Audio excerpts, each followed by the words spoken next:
Simcha, celebration, Simcha, Simcha, celebration of life.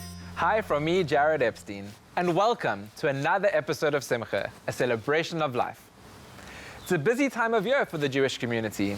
We've just had Rosh Hashanah, Yom Kippur, Sukkot, and Simchat Torah, all in the last few weeks. These high holidays are a great reminder of how important community is. Jozi Partnership Minyan is a great example of what it means to be a community. Co-founder Adina Roth tells us all about this unique minyan based in Joburg and how it's bringing many Jewish people to a place of community, understanding, and respect. A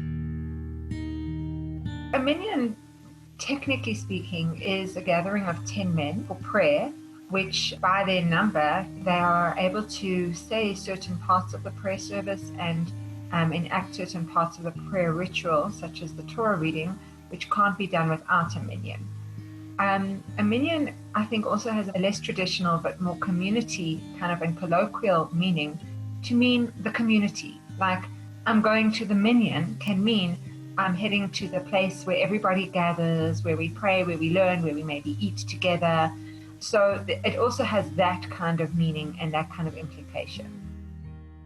There has been Jewish feminist critique, of course, of the idea that a minyan only counts 10 men among their numbers. This is quite a hard Jewish legal definition to override. But some of the creative ways of challenging it in some Orthodox communities has been to say we will only do those special prayers if there are 10 men and 10 women. And this then abides by the legal ruling of requiring 10 men, but also creates this new modern reality, which is that women matter too, and their presence matters too. In the last 10, maybe slightly longer, 15 years, there's been a new kind of prayer and community option that is unfolding around the world. The flagship of which is in Jerusalem in a shul called Shira Kleinman. Essentially, these shuls are on the left of orthodoxy. They are shuls that are concerned with egalitarianism and with women's participation in Jewish leadership.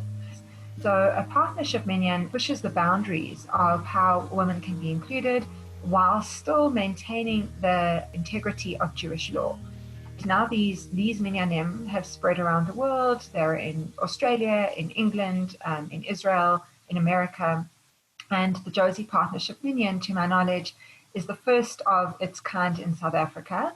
And it was founded by the vision and meditation and hope of about 10 Jewish families who were looking for something more meaningful, more communal, and with that consciousness around gender that would be included in their Jewish communal and religious life. Our Jozi Partnership Minyan is a traveling minyan, but we don't see ourselves as replacing a person's other communities. We live in a world now where people have many different parts of themselves, and different communities speak to different parts of themselves. So we see ourselves as a complement to what's already on offer. We're not setting ourselves up in an antagonistic way to anything. And we draw on people from all different communities who are loyal to their communities, but who also like to come to our events as well. There is a quick story I'll tell, which is that when we were discussing the foundations of our minyan, a man from the progressive reform community said, under no circumstances will I pray in a community where there is a separation barrier called a mechitza, and that separates between the men and the women. And another woman said, well, under no circumstances will I pray in a community if there is not a mechitza or a separation barrier. And the man from the progressive community said something very deep. He said, I realize that in my not wanting the separation barrier and saying no, I am creating a separation from you. And he said, it is more important for me to be connected to you and to have you and me in the space together than to talk about that separation barrier as a deal breaker. The minyan meets at different people's homes. We hire chairs and we set them up in a format of kind of circular semicircle rows to create a feeling both of order and also connectedness and community. We've chosen to keep it in people's homes because of the grassroots community feel. The people who offer up their homes become contributors to the community and leaders in the community just by virtue of their generosity in terms of their homes. And it creates a non-institutionalized feel. So we meet once a month on a Friday night, but we also have different events for almost all the Jewish holidays. We do prayers for Rosh Hashanah, the Jewish New Year. We do a learning on the afternoon of Yom Kippur, and we do the Kol Nidre, which is the evening service of Yom Kippur. It's a very auspicious evening of the Jewish year. We do a very big event for the Carnival holiday, the fun, fancy dress sort of Halloween of the Jewish year, which is called Purim. And we do Tu B'Shvat Seder, which was spearheaded by one of our participants in the community, which took place in a park with song. People brought their instruments. There was musical jamming and the eating of fruits. Tu B'Shvat is the Jewish birthday of the trees. So it's a day when we think about nature and the environment and even issues to do with climate change. So we have events really that go all the way through the year, and our venues change from time to time. I do think we also have a grassroots approach to leadership. We believe that everybody has a spiritual, soulful, religious Torah element of teaching to bring to the community. We don't have a rabbi. We do follow the Jewish legal protocols of other Minyanim like us. So I wouldn't say we're a community where anything goes, but we're democratic in our leadership style. If a person has an idea for an event, they can run with it. We encourage people to do that. And when we do meals, everybody brings a dish and we share together. We encourage different members of our community to do the weekly teaching, and we are empowering and participatory in the sense as well. I'm absolutely delighted today to introduce our Dvar Torah, Oded Pelez from Israel. Thank you, Adina. Almost Shabbat Shalom from Yerushalayim. It's wonderful to be here. Usually we're a really in-person kind of community, valuing human contact. But with the advent of COVID-19, we didn't want to just stop functioning. So after a few weeks of wondering what to do, we decided to have a Zoom Shabbat event, but we had to do it before Shabbat starts, meaning before sunset on a Friday. In a way, this did open up other opportunities for us because one doesn't usually play live musical instruments on Shabbat, but because this was before Shabbat, we were able to bring musical instruments to the service.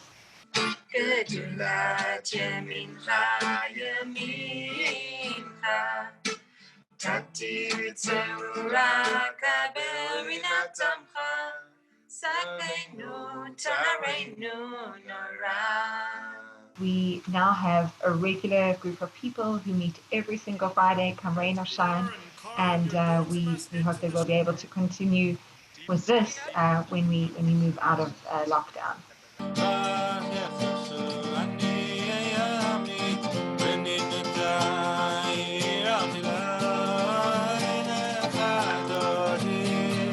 I think the Jozi Partnership Minyan is a space where everybody is valued, everybody is respected. There's a feeling that you won't be judged for who you are. We welcome LGBTQI families. We welcome people who are strictly observant. I think that there really is a feeling that you show up and you are welcomed. And I think people know that. Shabbat Shalom, everybody. Shabbat Shalom.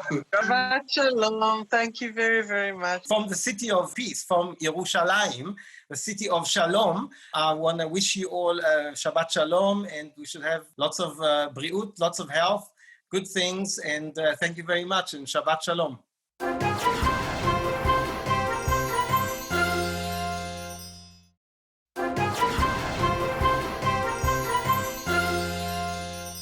Get ready to go on a virtual graffiti tour in Israel with our tour guide, Shira Kleinman.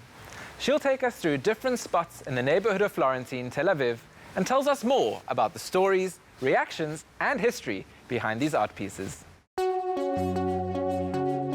Florentine is the neighborhood that started back in the 1920s, 30s. It's a product of Greek Jewish immigrants. And it's a community, like many communities in Tel Aviv, that's experiencing gentrification. So it started as this small, tight-knit Greek community and is now expanded to become kind of this artist hub, which we see here on the streets. Here we have a piece done by an artist named Karen Miss. A lot of her pieces use the Hebrew. It says, "Is it too late to say sorry?" You might recognize these words from the very popular Justin Bieber song. So she takes something that's very much in the pop culture scene, like Justin Bieber, and translates it to something that looks like a normal Hebrew sign in Israel, and you really have to take the time to stop and read.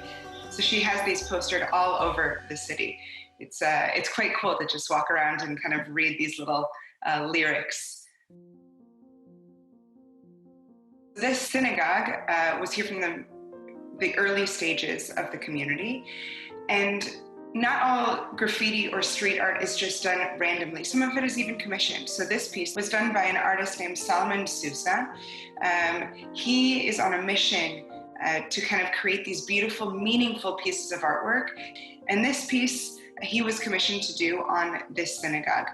They knew graffiti was going to be here, street art was going to be here, and they wanted to make sure it was meaningful. So you see his beautiful artistic rendition of the old temple, the historical looking temple with its gateway and its entrance, plastered here on this gateway, this entrance to this synagogue of the Florentine community from years and years ago. So there's this beautiful parallel that he's brought to life through his street art. Personally, I lack a lot of artistic skill, but I make up for an explanation of the art. That in a lot of worlds, graffiti is seen as vandalism. It's tags, it's numbers that don't have a lot of meaning, but there really has become a culture of expression through street art, which I have really started to connect to, and it's just added another layer of me understanding and learning about Israel and what makes its people so special and what makes it such an amazing place. This is artwork done by an artist named Jonathan Kislev, and almost all of his artwork is high up off the ground, kind of guarantees that it's going to stay there a bit longer. You might have actually heard this term chutzpah. Someone might have told you that you have a little bit of chutzpah. It means that you have this kind of daring, gutsy attitude, and Jonathan Kislev is no exception. So he was trying to figure out a way to make sure that his piece stayed for many years on display for the community. And as we know, graffiti street art isn't necessarily completely legal, so you have to do it kind of off to the side, kind of in an inconspicuous way. And so he thought, what's the best way to do it? Use my chutzpah. He rented a cherry picker, and he did it on Rosh Hashanah of all days, a day where he knew the police wouldn't be out, where most people would be in synagogues or in their homes. And he even printed forms saying that he was doing work for the city so that he had permission to be out there should anyone stop him. And in fact, when he was stopped, he showed them the forms. He said to the police, "How dare you stop me doing this important work?" using his chutzpah to the fullest extent. And he managed to complete his piece, this beautiful piece that we see, this little flying what I think looks like Peter Pan. Modeled, some say, after the artist Banksy, who drew that little girl holding the red balloons. And so we see that the chutzpah of Jonathan Kislev is now plastered up on this third story, I would say, to stay for a while. People react to graffiti and street art differently. For some, it's still something that's a bit foreign. I would say there are a few pieces that are really politically charged or religiously charged. That really people are amazed at how much these artists read into different social scenarios. And so people respond to those, I would say, with a bit more hesitance to push back on things like religion and politics and things like that. There's one piece, this picture of Yitzhak Rabin when he was assassinated, and it's the longest standing graffiti pieces in Tel Aviv. And that piece in particular is modeled after a picture that was in the newspaper in the 90s when Rabin was assassinated. And that piece is just so much about the personality of the city, so much so that when it was painted over, it only was painted over for about 2 days because society just was up in arms. And so you get responses like that, not just from tourists, but also that you see that street art and graffiti has become part of the culture of the people that live there. And to see that pieces have become so ingrained in everyday life that they're missed if they're not there is really unique, and I think speaks wonders for the power of street art. This is a series done by an artist named Muriel Cohen, perhaps my favorite series of street art here in Tel Aviv. She originally started putting prefab, pre-made pieces up on the street. So she would do it inconspicuously and just walk away. And then as her career as a street artist started to advance, she started to kind of push the envelope a bit more with the work that she did. So she did an entire series that tells the story of the Jewish community. So you can see that she has one half of the story kind of in black and white and one half turning to color. And the black and white is always the historical aspect. So for here, she actually took the story of the wife of the former US ambassador to Israel, of her great-grandparents, and took their story of leaving Europe and making their way to America, the colorful small pictures of the American dream that you see here. And she used this kind of flow to paint the picture of the different storylines that the Jewish people have faced, whether it be leaving Europe to head to America, whether it be running away from the atrocities of the Shoah, of the Holocaust. So she kind of painted these different pictures, these different stories of the Jewish narrative, and that it looks very different. And she wanted those different storylines to be represented. And it's beautiful that we get to see on the walls of the streets of Tel Aviv the different storylines of the people that make up Tel Aviv. And as someone who chose to move to Israel, I really know the power of and experience the power of firsthand the different people that show you and that shape your experiences of the country and of Israel in particular.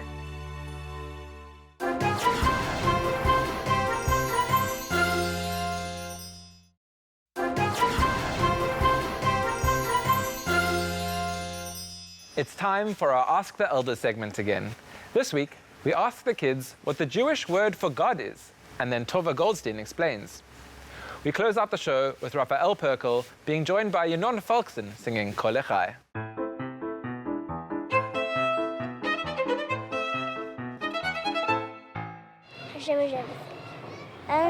The God, guy, the Weber. Hashem. Hashem. No. The Weber. Hashem. Hashem. My daddy didn't tell me. It's the person that made everything. No, the Weber. The Jewish word for God is Hashem, which in literal terms means the name. Why would we call God the name? It's a bit of a strange explanation of who or what God is. And the truth is that as mortal, limited human beings that are bound by time and space, it is impossible for us to understand something or someone that is totally limitless and that is unbound by anything in the universe. So we first have to accept the fact that we will never truly understand who or what God is, and we need to be okay with that. Then if we try and bring it down to our terms, God is something that is so much bigger than us. God has been there before we were even a speck in the sky, and he will always, he or she, will always be there, before and after our existence. But the most important thing to understand about God is that he or she, however you want to describe God, is a total part of our existence. God is everything. God is the sun and we are its rays.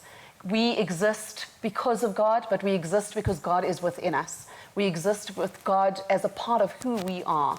And we can connect to God at any second of the day, whenever we want to, at any red robot, at any point of our busy lives, we are able to connect to God. Nothing is too big or too small for God. And if we just give ourselves 5 seconds to stop and be silent and just bring God into our lives, the way that we live our lives and our trust and our faith and everything that goes on in our everyday existence will be so much easier to deal with, because we'll know that we are part of something that is so much bigger and so much more beautiful than what we see in our limited capacity.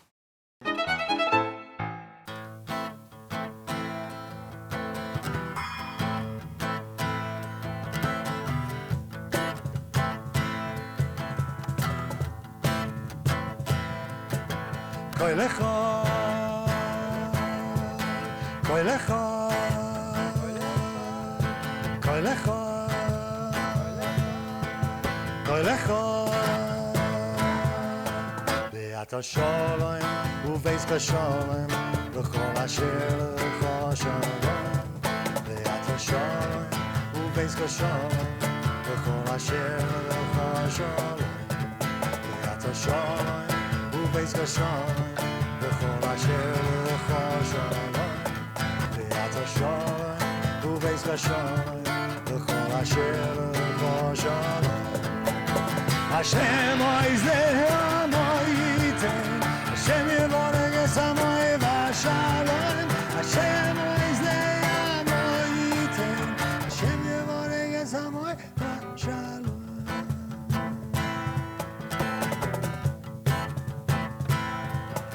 Koi lecha, koi lecha, koi lecha. Be'at ha-sholem u'beis ka-sholem v'chol asher lecha shalom.